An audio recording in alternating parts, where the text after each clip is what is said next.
LawyerCom live stream, and we're doing things a little different today. We've got Gary and Colleen back with us, and I'm going to ask them. We're talking about what we're going to discuss specifically on this live, and I said, you know what, I'm going to do something a little different. I'm going to ask the two of you a question, and they're like, well, what question? And I said, well, you don't know yet, so I'm going to ask it right now. So they've had zero prep. Here's zero preparation, and here's the question. Okay. What does it mean to be an attorney that's an early adopter? What is an early adopting attorney? And in your mind, you see that person as what? Okay, you've now I'm had ready. 12 I know seconds. the answer. I'm ready to go. Put me in, coach. Put me in, Dad. Okay, Here I go. To me, an attorney. We should have to buzz in. To be fair, next time we'll work on sound effects. To me, an early adopter is somebody that looks to technology to help build their firm. So again, this I think plays into what not only we've been talking about, but the whole world has been talking about in AI. So if you are an early adopter in AI in the legal space in your law practice, that's going to give you the competitive advantage because you've been an early adopter. I think we've seen that, when you adopt early and understand and learn and grow and adapt, it only benefits you. So my answer, coach, is technology. Oh, okay. Embracing that technology. Gary, what would you say? I'm going to say what comes to mind is an entrepreneur. And I say that because that is somebody who's, I think, thinks outside of the box and is coming from the perspective of running their practice like a business. So they have that dual brain going on where they are both risk adverse when working with their clients, but not afraid to try things to expand their business so that they can help even more people. So I'm going to say entrepreneurial spirit and mindset. Okay, so then let me ask you this. How does someone know if they're an early adopter, right? So an attorney, if you're an attorney and you're on this live stream and you're listening, how do they know if they're an early adopter or not, right? Because would you say that most attorneys are naturally early adopters, or do you think they're mostly change resistant? So, Colleen, because let's be clear for a second. Let's be clear. I know I'm going to date myself here a little bit, but there are more attorneys that held on to word perfect longer than any other group of people, right? Because even when word was kind of dominating, I know, Colleen, you don't know what word perfect. Have you I really? don't.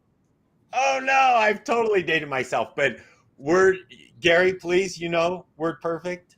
Yes, I know that. Okay, remember it was and all before that. word, and attorneys held on to it longer. So attorneys by nature, do you think they're early adopters? Colleen, you went first last time, Yeah. so I'll break the ice. I'll let you break. Yeah, break the news.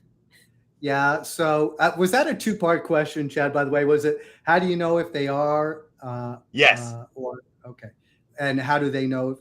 I think that is a tough question, but I think we all know that there's a lot of excitement and a lot of activity going on about a lot of the changes AI has brought to the table, and we're seeing a lot of what I would call early adopters. And the first thing I think early adopters do is they seek information.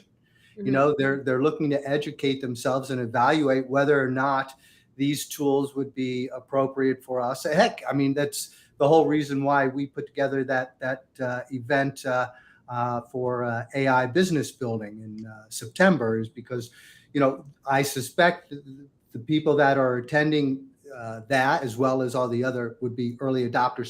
So they're information seekers too. I want to say that. I don't know, Colleen, what are your thoughts? Yeah, kind of on the information side, I think that in order to even play in that space, you need to always be educating yourself. You find the source of information that you like, whatever it is, and always be looking for more information. What's out there? What's next? As business owners, like we all are, if you're not seeking out how to make your business better, how are you going to grow? And a lot of that is just by educating yourself, right? A year ago, did we all talk about AI every single day? No. But as we become more educated, we now find not only do we know the information, but we know how to implement it into making a better business. Oh, absolutely. And you know, it's interesting. You both said very similar answers: seeking information, seeking education, really trying to be ahead of the game. So, if an attorney is sitting and a lawyer's listening to this live and they're going, okay, but I'm not really interested in technology. I didn't become an attorney so that I could become immersed in technology. How do I get around that? What do I do to still embrace technology, even though it might not be something I really enjoy? What do you So do? So I think you use your resources. There's a lot of things that I'm not good at, and I will be the first to tell you, hey, listen, I'm really bad at this area. I need help. I need somebody to help guide me, to help tell me enough so that I can make a decision or help me make the decision. So I don't think we should ever, as business owners, be afraid to ask for help and guidance, mentorships, whatever it may be, to make those right decisions. Avoiding it and saying, hey, listen, that's not my wheelhouse, that's not the right answer. Ooh, okay. I hope everyone heard exactly what Colleen just said there. Use your resources and be willing to seek out that help. And in bearing your head and saying, oh, it's not going to go anywhere. Colleen, I was at an event a couple of years ago, and an attorney at the event literally said, you should see the deal I'm getting on my Yellow Page ad, right? And like, I couldn't even buy this ad 20 years ago for the price I'm getting it right now, No. and we're just trying to help him understand there's a reason why. Right. But using those resources and seeking out that help. Gary, anything else you want to add to that? Well, I kind of like what Colleen said, because Chad, you know me well enough to know that it takes a village to take care of me. I have a particular lane that I'm excellent in, and but as far as all the peripherals, you've seen me on meetings introduce my left brain, my right brain, and the people that keep it going together. So while I'm aware of the things that I should know and do know, there's only so many hours in a day, and there's only so much one person can do. So I agree with Colleen, tapping into your resources. And by that, I mean, the teams that we surround ourselves with. Well, and Colleen also said something that's important that I want everyone to remember. If you don't remember anything else from this live, remember this, that Colleen said, just become aware. Mm-hmm. Become aware of what's out there. That doesn't mean you have to understand exactly all the prompts that you use in ChatGPT, but be aware that ChatGPT is there. Exactly. Mm-hmm. Be aware of what's going on. And at the end of the day, Colleen said this earlier in this conversation. She said, it will make your life easier. You'll be able to streamline things and really, really grow. Because one of the things that we're all really good at is procrastinating and thinking, I will learn about AI later, right? I'll apply it to my firm later. Right. But the way and the pace that things are moving, there is no later. Yeah, there really is no later. Okay, Colleen, I'm gonna put you on the spot here. When you started educating on ChatGPT, how many integrations were there when you started? And by the way, when we started doing those trainings and webinars, it was just a couple of months ago. Yeah, we started in March, and we've done about maybe 20 or so programs. And every week we have to go in and change it, right? When we started, there was no such thing as a plugin in ChatGPT. Then there was 200, right? We talk about ChatGPT plugins, kind of like your app phone.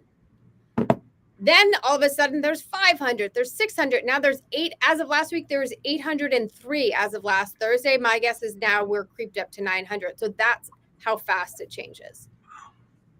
And it's incredible. And by the way, all these plugins can make your life easier. It can make your life easier. But the challenge is knowing what is it that really can help you do it. And so this Thursday, Colleen, Yep. this This Thursday Thursday, we're going to do at 3 o'clock Eastern. We're going to be doing kind of a recap of everything that you need to know. We talked about kind of the most basic, what is AI? How should I be using it? And then we graduate it more. Our more senior program is all of the platforms that you could be using in your practice today to help build your own AI firm. And then again, we go into even more details. There's plans when we do our Las Vegas event on September 7th and 8th to break it up by practice area, because we know a lot of the PI guys want this subset of platforms for AI, where another set of lawyers want something different. So we're able to really drill down and give everybody exactly what they need and teach them, this is the program, this is how it works, and this is how you need it.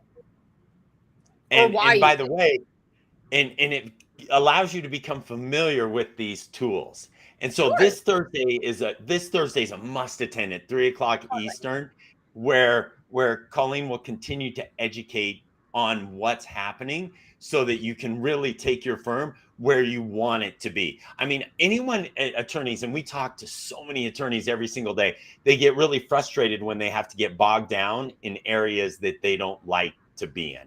And sometimes we look at AI as, that's not an area I really want to be in. But it is a fun way to become familiar with it so that you can really grow and scale your firm.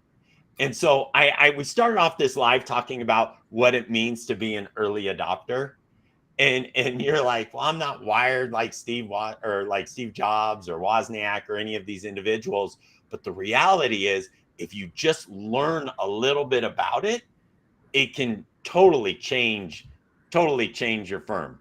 By the way, right now, one of the best AI tools that Gary introduced me to was, well, I'm actually not even going to tell you all of it. We'll just tease it. We'll talk about it a little later.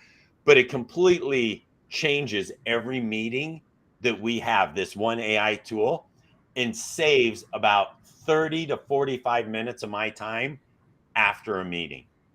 After one meeting, I get 30 to 45 minutes of my time because of this one AI tool. And those are the types of tools that, Colleen, you'll be talking about. Yeah, no, you'll definitely. So my question now is for you, Chad. We're going to flip the tables a little bit. Do you think that you can be successful without being an early adopter? Or is being that early adopter that differential in making you this? Well, let me answer that. The answer to that is you absolutely can be. However, you are doing a lot more work than you have to. Let me just give you one quick story, one example. My good friend, his wife, wanted to really help him out. So she was going to mow the lawn for him. She knew when he got home from work, he had to mow the lawn, right? And so she's like, you know what? I'm going to make his day. I'm going to go mow the lawn for him, right? And so she gets out there, and it was a hot summer day, and she pushes the lawnmower around the whole yard, and she's almost done with it, right? And he gets out of his car, and he looks, and he's like, oh my goodness, she totally mowed the lawn for me. And she was doing this last strip, right? And he walks over to her, and he goes, look, honey, thank you for doing this. Let me just do this last strip. She goes, no. And he goes, no, let me do it. And he starts the mower, and he engages the self-propelled. And she goes, whoa, what was that? And he goes, wait, you mowed the whole lawn without engaging the She's like, and so the whole time she's pushing the mower, she's like, oh, this is so heavy, right? And then he comes over, and in the last strip, he goes, boom, and the mower just takes off, and he does. And she's like, why did I do that? You know? And so the point is, and when it comes to the world of AI, it's that self-propelled moment where you could be going a lot faster. It could be a lot easier, but too many of us as attorneys are mowing the lawn without utilizing the tool that is right there. And she's like, oh my goodness, I feel so dumb, right? Why did I do that? And what we want to do for you for each of you is to not have that moment where you're like, oh my goodness, why was I just not using AI to help me get to where I want to be? So that was brilliant. Yeah, right?